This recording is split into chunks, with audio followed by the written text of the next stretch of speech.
একজন গ্রেফতার হলে সঙ্গে সঙ্গে আরেকজন নেতৃত্ব নিন, নেতৃত্ব দিন। ওরা আর কতজনকে গ্রেফতার করবে? ওরা কত মানুষকে জেলে পুরবে? 44,000 মানুষের ধারণ ক্ষমতার 68টি কারাগারে এরই মধ্যে লক্ষাধিক মানুষকে কারাবন্দী করে রাখা হয়েছে। গণতন্ত্রকামী মানুষের ভিড়ে কারাগারগুলোতে এক অমানবিক পরিস্থিতির সৃষ্টি হয়েছে।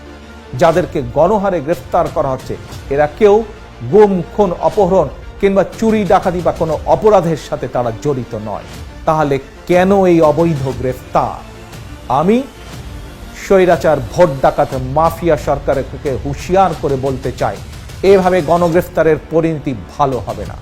অবিলম্বে বিএনপি এবং ভিন্ন দল ও মতের মানুষকে গণগ্রেফতার বন্ধ করতে হবে। ইতিমধ্যে যাদেরকে গ্রেফতার করা হয়েছে তাদেরকে 28শে অক্টোবরের আগেই কারা মুক্তি দিতে হবে।